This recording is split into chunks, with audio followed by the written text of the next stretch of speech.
Okay, all right, today, and I've gone back and I've looked at these tapes, and if you click through the tapes, it's just like, it would be like, if you compiled them all, it'd be, okay, all right, okay, all right, okay, all right, okay, all right, okay, all right, okay, all right. Because I start everyone the same way, and it annoyed the hell out of me. I can just imagine what it's like for my hybrid class. Okay, all right. So what we're going to start off talking about today is we're going to talk about choosing a topic. All right? Choosing a topic is the first time somebody calls you up and says, hey, listen, we'd like for you to come speak, or somebody tells you, your boss tells you, or somebody says, we want you to give a speech. Okay?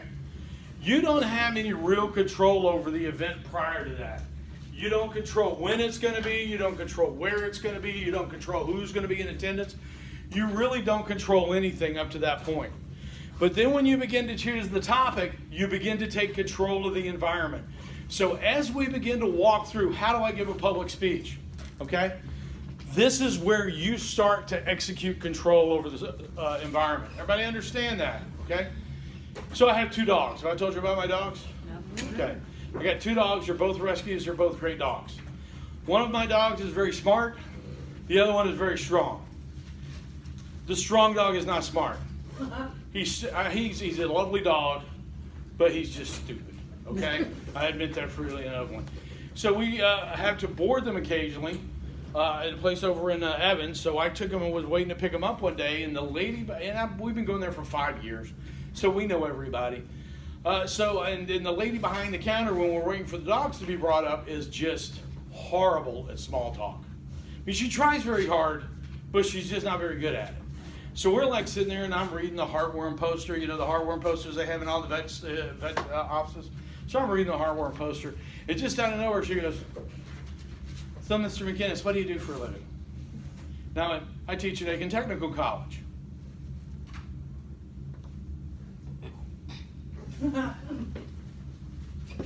So I go back to reading the hardware poster, and she goes, what do you teach?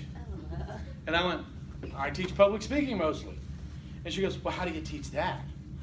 Well, what do you mean? She goes, well, that's just like something you do or you can't do. I mean, you do or you don't. I was going like, well, why do you say that? She goes, well, I'm horrible at it. I just don't like it. I'm going like, well, have you ever taken a public speaking class? And she goes, no. I said, well, have you ever had any public speaking training? She goes, no. And I said, well, when was the last time you spoke in public in a public speaking environment? She goes, like high school, and she's my age. Okay, and I said, well, let me ask you this question, sort of put it in context.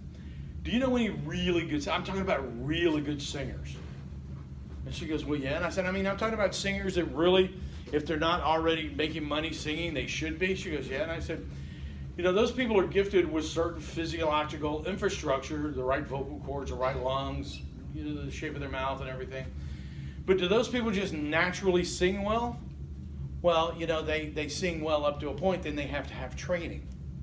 Well, like public speaking is the exact same way. The reason most people don't speak well in public is because they've never bothered to learn the process. I said, it's just like a skill. You're a vet tech, right? And she goes, yeah. And I said, you had to learn all those skills. It didn't come naturally to you at first. Now it's second nature to you. Public speaking is the same way. And so what we're doing at this point when we talk about selecting your topic, this is where you begin to work that process. Okay? Does everybody understand? Okay? So, man, if you're one witness protection, you just got to walk in front of the camera. You're late. That's what you got to live with. I'm not going to turn it till it follows you, but you got to, okay? And yes, hybrid class, someone came in late, and that's not good. Okay, all right. Okay? So where was I? Oh, yeah, and it's very possible that somebody's going to call you up and ask you to speak, and they're going to sort of give you a broad, general outline of an area they want you to talk on, and you're not comfortable doing that. Okay? I've been asked on a couple of occasions, hey, listen, we'd really like for you to talk about the challenges of young veterans. And I'm like going, well, I certainly could, but I am going to decline, but I'm going to give you the name of a lot better qualified people that can speak on this topic. Because though I know a lot of young veterans, I am in no way a young veteran, okay? Nor do I am familiar with the clinical side of it. So there's some people over at the Charlie Norwood VA Medical Center, or the Vet Center in Augusta, or some young veterans on campus, or some young veterans working out in the community So your choice of topic may be that I'm not comfortable speaking at this occasion, but let me help you find some people that are. Okay? You understand what I'm saying there? Okay. So let's talk about when you're deciding on your topic, what you should consider in selecting your topic. What do you think the very first thing you consider is? Audience. No, not the audience. Good guess. Maybe not a good, educated hypothesis. I'm trying to be complimentary, you know. What do you think you should think about? What you're comfortable talking about overall. So the first thing you should think about is the speaker, is you. This is you taking control of the environment. Shouldn't you be the first thing you would think about? Okay? First of all, let's ask, what are you interested in? What are your interests?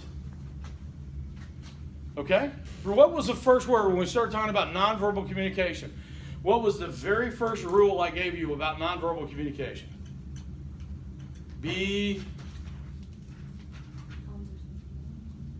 Conversational was the second thing. Starts with an A. Animated. Be animated. If you're not interested in your topic, do you think that's going to come across? Yes. Okay? You don't call out any names. You may know the person I'm talking about. Over at Midland Valley, right? Over at Midland Valley High School, I was teaching early enrollment over there. I used to walk by this guy's classroom, and he'd be sitting there going, the third branch of the government of the United States is the judiciary. Judiciary, and you're like sitting there going, my God, that guy talking for an hour would kill, lab animals. Okay? And I had to talk to, because, occasionally I had problem students. Okay? But I had to talk to the counselors a lot, and I actually asked about this guy, and they're like going, yeah, we know he's retiring next year. That guy had clearly lost his interest in teaching. Okay? So when I volunteered to teach, I talk about, I try to teach about things I'm really interested in so that I can continue to be animated and passionate about it. So what do you care about? That's one of the most important things that you should be asking yourself. What are your interests? What are your experiences? Okay? Now the first experiences we want to talk about is actual experiences. Things that you've actually done. Experiences that you've had. Okay? If you want to talk about hurricane survival, hurricane preparedness, and you've ridden out a hurricane. Okay, anybody here actually ridden out a hurricane on the coast? Yeah, that's a life-changing experience, isn't it? Yeah. Is it good to bring those actual experiences in? Absolutely, because it builds your credibility. What hurricane was it? I don't remember, but I just know where I was at, and they didn't cancel class. It was when I was at Hampton University, and I was just walking the rings, like just up there with an umbrella, just struggling to get to class. Soaking wet by the time I got there. Yeah, when I was at Mississippi State, when I was a freshman in Mississippi State, Hurricane Frederick crossed the coast. We were 180 miles from the coast, and it was still a Class 2 hurricane when it got to us. They didn't cancel class. This was 1980. You go to class. You get a quarter inch of snow in Mississippi, they shut down the world. You get a hurricane, they're like going, you've got a coat? Okay? Yet now my daughter calls me up, she's going to Mississippi State now, and she calls me up and said, hey, we got tornadoes. See you later, I'm going to class. I'm going, what? They still. Yeah. Okay? Things you've actually experienced. Now, when somebody stands in front of you and say, hey, listen, I've never actually done this myself, but I've seen some YouTube videos. What's your reaction? Okay. Sure, thanks for helping out. Okay? But it's the stuff you've actually been through, experiences you've actually had, it becomes more real to the audience through you. What's the other great thing about actual experiences? What? They can be funny. They can be funny. Also, aren't they fairly easy to remember? Yeah. I mean, there's a ton of research out there that says the more senses you can involve in an experience, in a teaching experience, the better chance your students have of remembering. Right. And when you experience something, how many senses are involved? 5. It is, well, all you have. Okay? All right? Now, the second type is a virtual experience. Now, I want you to get the phrase virtual reality out of your head, because virtual experiences have been discussed long before virtual reality ever became a thing. like 2,000 years before virtual reality became a thing. What do you think a virtual experience is? I mean, you can picture it as somebody's talking about it. And how, well, okay, listening to someone talk about their experiences. How else would you have a virtual experience? Like videos? Videos would be one way to do it, but let's go old school. Pictures. What? Pictures? Okay. Books. Books. Reading a book is a virtual experience. Drawing. Drawings. Okay. Anything that gives you knowledge of an experience. The last veteran of World War I who fought in the trenches died in 2006. Okay. He was a British guy, an English guy. Does that mean we can no longer talk about World War I? No. Okay, because you've all heard, and I used it in this class talking about situational ethics. You weren't there, man. You don't know. Well, is that true in all cases? Sometimes. Well, sometimes, but if that was true, nobody would be able to talk about, what the founding fathers thought about the Constitution, because the founding fathers have been dead for about 200 years. That just means we don't have a primary source. No, we can have primary sources, and we'll talk about that later. It's just we can't have a personal engagement with it. We have to go through someone else's experiences. Okay? Everybody understand what I'm saying there? Which is better, virtual or actual? Actual. Actual. As a speaker, it's easier because you remember it easier. It's not a random fact or figure that you picked up. It's a full 5 senses experience that you went through. Okay? But remember, if actual isn't possible, virtual is valuable.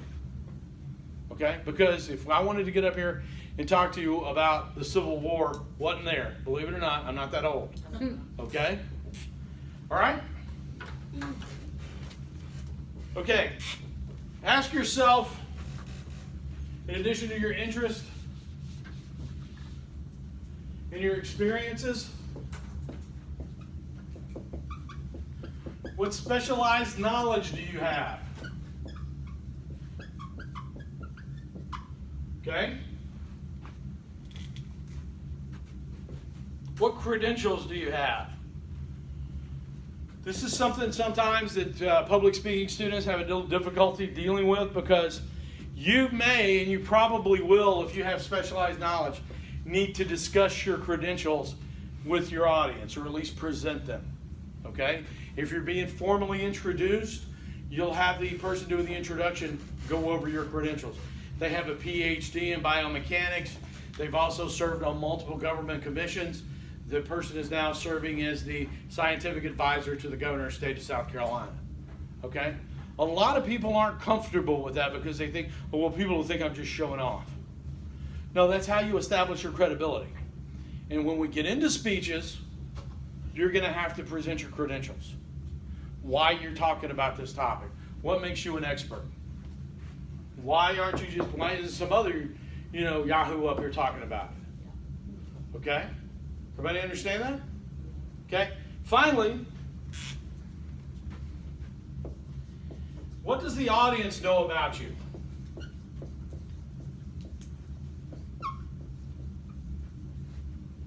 All right? You have to take that into account. Show of hands, who knows who Monica Lewinsky is? Oh, wow, pretty good number. Last time it was very few. Monica Lewinsky, for those of y'all who don't know, was a White House intern that back in the 1990s had an affair with President Clinton while he was serving in office. Okay? Monica Lewinsky just sort of vanished from the public stage for about 30 years. From 2000 to, about 20 years. She's now sort of coming back, and she's an advocate she's an advocate against cyberbullying, okay? Because she said she was patient zero, because once it came out that she had an affair, it was kind of an interesting thing about our culture. Nobody looked at, President Clinton, this 50-year-old guy who was having an affair with a 22-year-old, and said, what a horrible degenerate he is. They all looked at her and said, oh, what a vamp she must be. Okay, and they really leveled her. She has now started to come back out and establish her name again. Well, in a TED Talk she did, or maybe it wasn't a TED, anyway, in a talk she did, she had to very frankly and openly deal with her past, because we knew who she was. Okay, she was world famous. In fact, we went to the United Kingdom, we transferred to the United Kingdom about right when the impeachment hearings and everything else were going on. And man, for a year, we'd meet someone who was British or European, And one of the first things they would look at us and say is, can you explain this whole Monica Lewinsky thing to me? And I just go, no. No, even if I could, I don't think I want to. We just get stupid sometimes, you know? But she has to deal with, before she gets up and talks about cyberbullying, which, you know, she's obviously interested in, she has a great deal of experience with, she has specialized knowledge, but she has to deal with what the audience knows about her. Because she was, and to a great extent still is, a household name. Does everybody understand what I'm saying? Anybody in here know who Amanda Knox is? Who's Amanda Knox? She got convicted of murder in her roommate Italy, but she didn't do it. She was in prison for like 4 years. She was in prison for 4 years, and I'm not going to go so far as to say she didn't do it. I will say the conviction was overturned. So then the Italians decided not to retry her. She's now out. She's in the United States, and she has a true crime podcast now, which seems kind of ironic. And I saw her on TV the other day talking about her true crime podcast. Why is Amanda Knox famous? Because she was at one time convicted of murdering her friend. Did Amanda Knox bring that up at any point in time in this interview I watched? No, which makes me go, that's, yeah, no, that seems deceptive. When you clearly know something, if somebody is famous for one reason, okay, that's like if LeBron came in here and wanted to talk about poultry farming. Right. Why does LeBron know about poultry farming? We know he's a great basketball player, maybe arguably the greatest basketball player of all time. What does he know about poultry farming? LeBron, you got to talk about how you went from basketball to poultry farming. You have to explain that to us. Okay? So is that like facing the elephant in the room kind of thing, when people kind of just skate over something that you already know or Yeah. about them? If it's something that they know about you that's positive, man, just keep going. Okay? Like everybody knows who Sully Sullenberger is? Yeah. Guy who landed the plane, the plane in the middle of the Hudson River. Everybody walked away from it. So Sully Sullenberger is an aviation safety consultant. If Sully Sullenberger is addressing an aviation safety conference, he doesn't have to mention it because everybody clearly knows who he is in advance. Okay, it's not the elephant in the room. It's sort of his, you know, and when he's thinking of things that, you know, he wants to get up and talk about pilot training. Well, clearly the audience knows that about him, and he will automatically have ethos associated with that topic. You understand? So it goes both ways. Hopefully you guys, it'll go the good way. Hopefully none of you all have to go up here and goes, yeah, you guys all know I was convicted of murdering my brother. Let's talk about that for a second before I start talking about how to make a good loaf of bread. Okay? If you ever were in that scenario, though, how would you like present that in like a professional way? You know, like talking about something that might be negative that the audience knows about you. Hey, clearly everybody knows that I was arrested for violation of prohibition laws for having alcohol in a dry county in Mississippi in 1979. Okay? And clearly that's been well established, but what I want to talk about today is how we can treat alcoholism in South Carolina. And yeah, that's actually true. I was arrested for violation of prohibition laws in Mississippi. It was 1980. I had beer in a dry county. Oh, Okay, young people, do you guys even understand the concept of a dry county anymore? No. Counties where the possession of alcohol is illegal? Yeah, Tippecanoe County, Mississippi in 1980, where Mississippi State is located, a major college. It was a dry county. And I got caught with a 6-pack of beer. I've always taken great pride in the fact that I go, you know, I got arrested for violation of prohibition laws. It makes it sound like I'm running moonshine. I always thought, that's pretty cool. My kids were like, really? Dad, you got, yeah, I did. Yeah. Your dad had a life before you came around, kids. Not proud of all of it. Well, actually, yeah, I am kind of proud of all of it, even that. But let's move on. Okay, all right, I raced too much. So the first thing you want to take into account is the speaker. Second thing you want to take into account is the occasion. Okay? The occasion. When you get that invitation, you're going to want to ask a ton of questions. Okay? Hey, listen, sure, I'd love to come speak about the fish populations in Clark Hill Reservoir. And can I explain to you guys why I call it Clark Hill Reservoir, not Strom Thurmond Lake? No, but that's what it is. Yeah, well, my cable guy got really pissed at me. When we first moved here, we're having the cable installed. And I said, we drove by Strom-Thurmond Lake, and the guy went, Clark Hill Reservoir. And I went, what? And he puts his tools down. I'm like going, okay. And he goes, just because those people in South Carolina want to call it Strom-Thurmond Lake, it's Clark Hill Reservoir. And I'm like, all right, that's fine. But if I remember they used to have a t-shirt that said, it's still Clark Hills to me. yeah. So if somebody calls me up and says, I want you to talk about fish populations at Clark Hill Reservoir, I say, fine. Where am I going to be speaking at? Who am I going to be speaking to? How many people are going to be there? Tell me about the audience. Tell me about the public address system. Is it going to be inside or outside? What's the lighting going to be? Why do you care about lighting? Well, if you're going to be talking outside and you have to use PowerPoint, you think that's going to have an impact? Yeah, absolutely. If you're talking at 2 o'clock, I mean, if you look outside right now and you're speaking on the banks of Clark Hill Reservoir and it's out, you're not using PowerPoint. They don't produce a projector that puts out that much light. Okay? So ask all those questions. Also ask things that you probably wouldn't think of. What's the mood of the occasion going to be like? Is it going to be festive? Is it going to be enjoyable? Is there going to be alcohol present? If it's in the evening, or I guess if it's at lunch and people are going to be drinking, you probably want to know that. What else is going to be on the program? If you're following a dancing bear, you probably want to have that into consideration. Okay? I've never followed a dancing bear. It's just that in the old Ed Sullivan show, you would see guys come out with these real mournful ballads. And then following a dancing bear, you're like going, who put a guy singing a ballad on after it? Anyway, okay? Yeah, you want to understand what the situation is, okay? So that you can adjust what you're doing to the situation. Besides Ms. Ahmad, do we have any other former military people in here? Okay, Ms. Ahmad, do you know what a dining in is? Yeah. You know, Army birthday ball? Okay. Anyway, a dining in is supposedly a more formal occasion where people get up, dressed up, they put all their little clanky medals on, they wear their mess dress uniforms. You know, in the Army, people put, their formal spurs on. Guys will get their sabers out and all that good stuff, okay? It's supposed to be a very formal occasion. Usually, the bar opens at 5:30. The speaker doesn't show up and start talking until 8:30, okay? So usually, and I went to one, it was an Air Force one, I was an invited guest of the wing commander because I was working with a whole ton of his people at our site, and I'm sitting kind of toward the front, and I mean, blood alcohol content of that room could not drive in any state in the Union, okay? I mean, people were hammered. Open bar, people were just gone. So the Deputy Secretary of the Air Force is the speaker.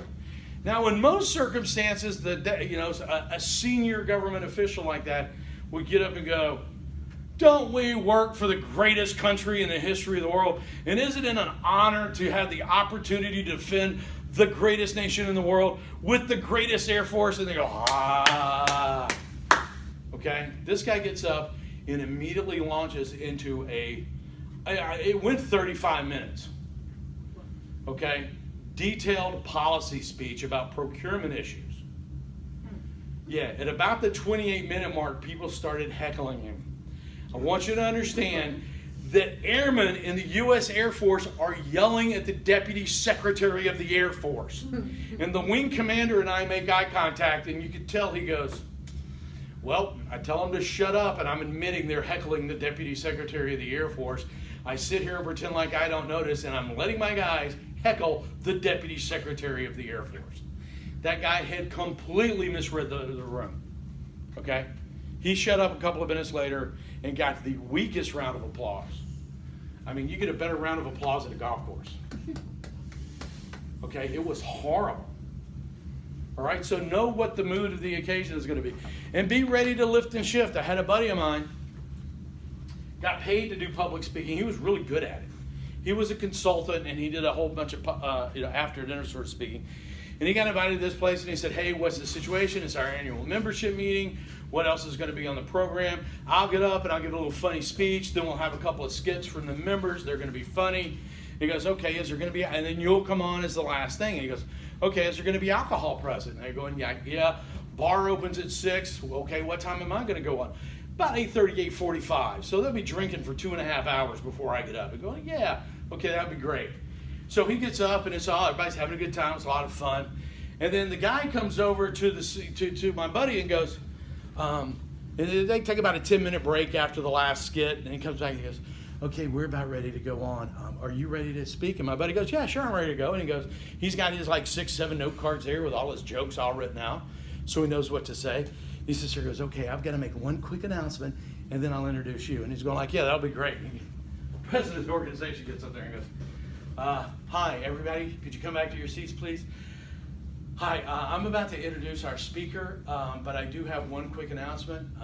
We all know Bob Smith. Bob Smith, for you don't know, was the founder of this organization. He was the president for the first 15 years. A couple of people are already making the face. They know what's about to happen. We all know Bob has been suffering from some health issues. I just received a text message that Bob has died. And the guy said that literally you could feel the air, the doors flew open with all the air rushing out of the room. And people were just sitting there looking stunned. And then the guy goes, and here's our speaker. LOL. And my buddy said he walked up there and he just went looking at the cards going, nope, nope, nope, nope, nope. Well, I'm done. Hey, everybody. And he knows he can't walk off. He's got to give a speech. And I said, so what did you do? I'm like sitting there going, I would have just played like I was having a seizure or something, you know? And he sits there and goes, he said, I looked at the room and I said, I didn't know Bob, but just looking at this room, clearly Bob meant a lot to everybody here. And I think this has clearly been shocking news to everybody. And I think we need some time to process, just to take those emotions and sort of sit with them for a minute. So let's take 10, 15 minutes. Let's process that, and then I'll come back, okay? I am so sorry for your loss. Take a couple of minutes to process, and I'll be back. And I said, wow, that was pretty nice. And I said, how did you help them process? He goes, oh, I didn't help them process. I went out in the hall and wrote a new speech. Okay? And he said, and he wrote a speech. He had some funeral stories he told. He said he got a standing ovation. People were coming up and hugging on him and crying on him and everything else. That's just what we needed. You know, I mean, he adjusted to the occasion on a dime. Okay? Everybody understand that? So be flexible to deal with the occasion. Can you say that one more time? It was something. Say it again. What you said? What did I say? Something about dang, my brain. Never mind. Adjust to the occasion. I got it. I'm glad I said that. It was very intelligent. Finally, and we're not going to go into a great detail on this now, okay? Because we're going to talk a lot about audience analysis later on, but these are the 3 key elements to deciding what your topic is going to be. Okay? So you need to sit down and think about yourself, think about the occasion, and think about who's going to be listening. And there's a whole bunch of different ways to gather information on the audience. The best way is to ask whoever's calling you and asking you to speak. But we'll go into some other ways a little bit later on. Okay? Everybody understand that? Okay. So when you do that, you should be able to come up with a general purpose.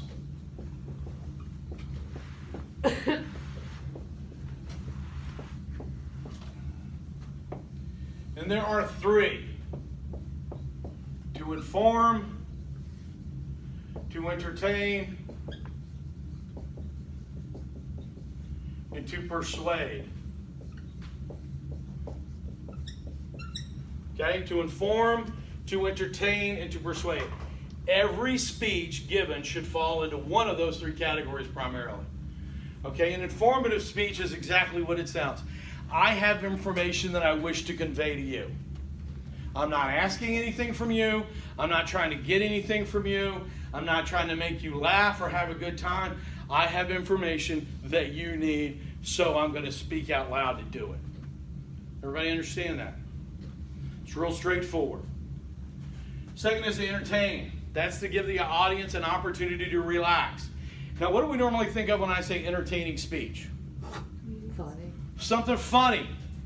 And a lot of people think if I'm going to go to entertain, I have to be funny. Okay? That's not true. You can also tell very dramatic stories. I mean, I've seen really good, entertaining speeches where I look around the room and I see, 2/3 of the audience is just openly weeping. Okay, I get to go to a lot of veterans events. I mean, you have veterans getting up there and speaking. Yeah, they tell a lot of good stories that are funny, but a lot of them are also very, very humbling, very, very emotional, very, very trying for you. Okay, and are those good speeches? Yeah. Yeah, absolutely. People go, well, I don't find that very entertaining. I went, wow, if that's not entertaining, then why did The Notebook make $100 million? Okay? Has anybody seen The Notebook? Yes. Yeah, I went to see that with my wife, and she's out, she's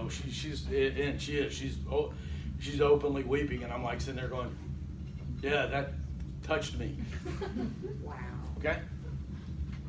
I was there for my wife. She was, you know what? But then you was a smart ass at the end of it. So No, that really she didn't mean believed nothing. it. Well, she didn't until she watches this. She never Okay? I wasn't a smart ass. I was very supportive. Hello. Okay? I mean, I took her to see, Black Klansman was a great movie. She didn't want to go to it, but at least at the end she admitted it was a good movie. Okay? Anybody see Black Klansman? Is that not a great movie? Yeah. Okay? She admitted to you like you admitted the movie was good before? No, she did it a lot more grudgingly than I did. Because I drag her to all sorts of movies. Okay?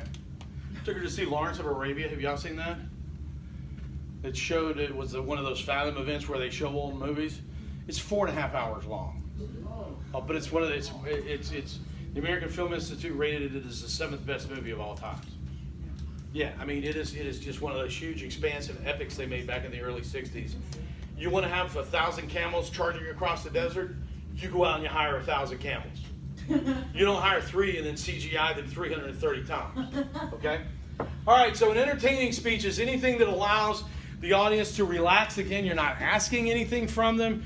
You're not telling them anything, informing them of anything. You're just giving them an opportunity to sit back and enjoy your speech. Again, it can be emotional. It can be funny. Okay? It can be any number of things. But again, relaxation and enjoyment is the target. Persuasive speeches, and again, we're not going to talk in detail about that because I've got at least a day of lecture toward the end of the class. Persuasive speaking is oftentimes the hardest because at the end you're looking for a change of behavior or a change of attitude. And you have to explicitly ask for that. We as a culture now don't enjoy looking at people and going like, hey, my idea is better than your idea, so you need to do what I'm telling you. Okay? We don't enjoy doing that. But a persuasive speech, that's the whole point of doing it. Okay? Can a persuasive speech be entertaining? Yes. Yes. Can an entertaining speech be informative? Yes. Can a persuasive speech be informative? Yes. Yeah, absolutely. The problem is, and the thing you have to make sure you do, is pick one. Okay? The problem we have in this class all the time is the one comment I write more than any other comment across the entire class is your persuasive speech was informative and not persuasive. Because people try to get informative with their persuasive speech, and then when you come to the end where you've got that call to action, where you ask for the change of behavior, they don't bother to do it. So that was a really informative speech. Okay? And the one that really drives me up the wall, and somebody's going to go, damn it, I was going to give that speech. Okay? Adopting a pet. People will stand up here over and over again and say, do you realize in the United States this year we will kill 2,000 dogs and cats in shelters? I mean, and then but when it comes time to now go to people are already going, what? Okay, I'm sorry. That's a great leverage though. It makes it you can make it very, I shouldn't say entertaining, emotional. Killing dogs is not entertaining. It's emotional though. You can use that emotional leverage to be persuasive, but they will inform you of that statistic. And then when it comes down to tell you how to adopt a dog, where to adopt a dog or a cat, when those facilities are open, they never tell you that. And I'm like going, so your speech wasn't persuasive at all. Very informative, no persuasive intent. Everybody understand what I'm saying there? Okay. Once you get your general purpose and you've done all this analysis, then you can find your specific purpose.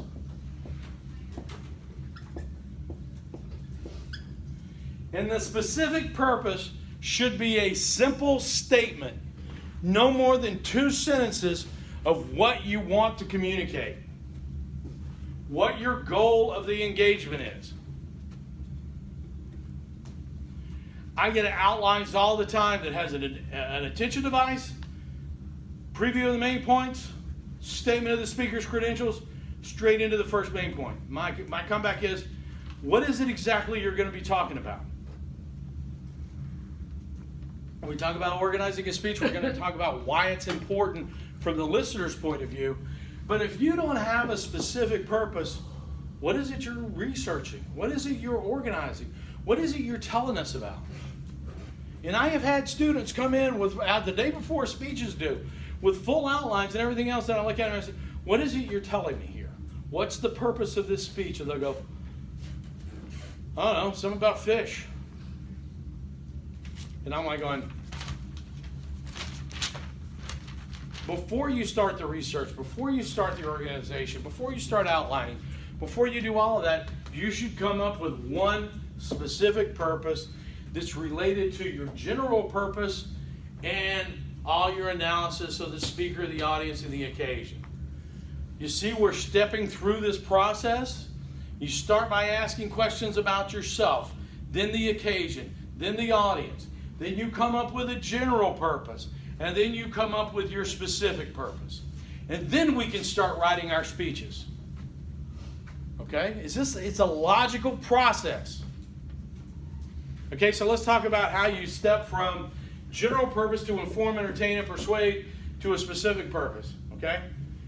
Anybody in here know what the primary job of the Secretary of State of South Carolina is? What? Somebody say something? Secretary of State of South Carolina? Treasurer. No, that's the treasurer or the comptroller. Keep information, I guess, like a secretary.